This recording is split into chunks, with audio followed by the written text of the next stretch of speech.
Aloha sports fans, I'm Christina Kaplan with HTV. On December 15th, 2010, Michele Nagamine was named the new head coach of the women's soccer team, only the second in program history. Before coming to Manoa, she enjoyed success with Hawaii Pacific University, Kamehameha Schools, and the Leahi Soccer Club. She was also a standout player at Santa Clara University herself. Let's catch up with the new coach and see how she's doing after her first few months on the job. You just completed spring training. How is the team developing? Actually, we had a very successful spring season. The kids worked really hard. I think they're starting to buy into our program and what our vision is for the future. It's been very, very productive, so I'm really, really happy with the way that spring ended up. What were the main things that you were looking to accomplish during the spring? Well, I think during the spring we wanted to really address their technical ability, a lot of individual and both individual and team tactics, and also their technical ability, just the way that they move with the ball, how comfortable they are on the ball, and I think we definitely accomplished and achieved those objectives. We also wanted to kind of change the culture of our program and the way that we think. When you have 2 losing seasons in a row, you become accustomed to a certain mindset and complacency, and we wanted to address that first and foremost this spring. We definitely did. Can you tell us your vision for UH soccer? Well, we hope to return Rainbow Wahine Soccer to a conference contender. We haven't won a WAC championship since 2007, and I believe that by surrounding the best local talent with some really good West Coast recruits, I think we're going to be very, very successful in doing that. Especially with us going to the Big West in 2012, it enables us to go after a different kind of player, a very soccer-savvy player. The Coast League in California and Southern Cal is one of the most competitive leagues in the nation, and we'll focus a lot of our energies both up and down the coast, but primarily with Southern and Northern Cal as a focus, because that's where the majority of our conference games are going to be. Teams are often a reflection of their head coach. What type of identity do you want your team to have? What kind of identity do I want our team to have? Well, I think I always approach everything with a pretty good amount of passion and zest for life, and I'd like us to be passionate about everything that we do, both on and off the field. I mentioned in my press conference that when I first got hired that I was flashy, and I definitely would like to incorporate a little bit of that flash on attack and make sure that we are giving the crowd a very entertaining game every time they come out to YPO. Can you elaborate on your recruiting strategy and how things have gone in that area thus far?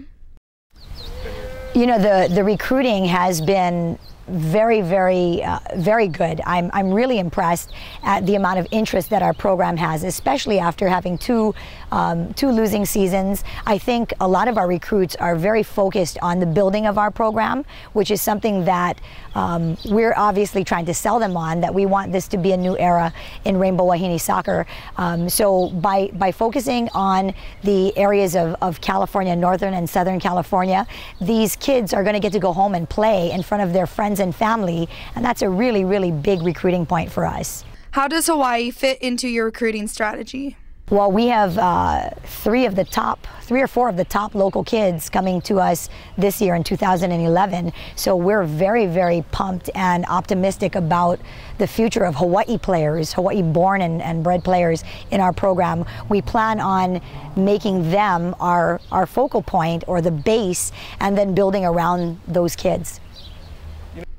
Prior to joining UH, you juggled duties as a college, club, and high school job, as well as having a full-time job. What's the transition been like being devoted fully to your position as a Division I head coach? You know, the funniest thing is that now with only 1 job, I'm like 2 times busier than I was when I had 4 jobs. And I think, you know, I had surrounded myself with really good people that I could delegate, you know, a lot of times, a lot of responsibility to my assistant coaches and my staff at work. But, you know, having 1 job at the Division I level has been so eye-opening for me. It's been so much fun, and although I miss, you know, some of the relationships that I made on the other end of the spectrum, I never had any idea that I would be this happy. You enjoyed a very decorated playing career in high school and college. Tell us a little bit about how that experience helps you in your current position.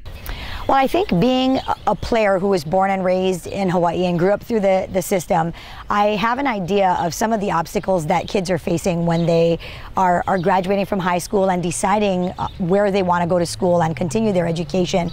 And I can honestly say that even though I had a very positive experience at Santa Clara University, I think that if UH had had a soccer team back when I was going through things, I probably would have come here. I don't think that I think now, you know, being the only Division I program in the state, I think that my experiences at the Division II level, it helps me to understand, you know, some of the challenges that club kids face when they're choosing their programs, and it also helps me to point kids in the right direction. So I think my perspective at both the high school and Division II collegiate levels really helped me to identify with the players, and that's huge for recruiting. Those who know you in the soccer community don't call you Michele, but by your nickname. Can you tell us that nickname and give us a little insight on how you got it? The nickname Bud is actually going to show my age because it started back in the 80s when I played on a women's team, and I was only 13, almost 14 years old, and basically I couldn't remember anybody's name, so they'd be like, "Hey Michele," and I'd say, "Hey Bud, hey Bud," and it was kind of the Vince Spicoli, Fast Times at Ridgemont High, "Hey Bud," you know, era. So that kind of, I started calling everybody Bud just because I was pretty intimidated that everybody was so much older than I was. So then I just became everybody's buddy. Boring, but true.